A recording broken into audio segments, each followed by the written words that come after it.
తెలియజేస్తా ఉన్నాం.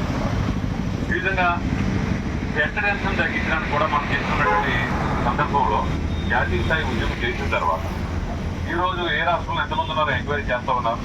ఎంక్వైరీ చేసిన తర్వాత వాళ్ళకి ఏ విధంగా రాయితీ ఇవ్వాలా, లేకపోతే చట్టం చేయాలా, లేకపోతే కోర్టులో రివ్యూ పిటిషన్ వేయాలా అనేది ఆలోచన చేసి ఇంకా కేంద్ర ప్రభుత్వం కూడా ముందుకు వస్తున్న పరిస్థితి వచ్చిందంటే ఈరోజు ఉపాధ్యాయులు అంతా మన ఉపాధ్యాయ సంఘాలుగా మన అంత లీడ్ తీసుకుంటున్నాం కాబట్టి ఈ మాత్రం ప్రశాంతత నీకు ఉంది అని చెప్పేసి తెలియజేస్తాం. మన ముందున్నటువంటి తక్షణ సమస్యలు ఏంటంటే కొత్త బకాయిలు సాధించడం, పాత బకాయిలన్నీ కూడా వసూలు చేసుకోవడం, రోడ్ మ్యాప్ ని ప్రకటింపజేయించడం ప్రభుత్వం చేత, సిపిఎస్ ని రద్దు చేయడానికి ఏ విధమైన చర్యలు చేపట్టకపోతే ఉద్యోగ ఉపాధ్యాయ సంఘాల జేఏసీతో కూడా మనం మాట్లాడి త్వరలో ఉద్యమ కార్యాచరణ ప్రకటించి మన జేఏసీ ద్వారాని ఉపాధ్యాయ సంఘాల ద్వారా క్రాఫ్టో ద్వారా అందరూ కూడా కలిసికట్టుగా ఆ సిపిఎస్ మీద కూడా ఈ ప్రభుత్వం మీద ఒత్తిడి పెంచాల్సి ఉంది. త్వరలోనే దానికి ఒక ఉద్యమ కార్యాచరణ ప్రకటిస్తామని చెప్పేసి తెలియజేస్తా ఉన్నది. హలో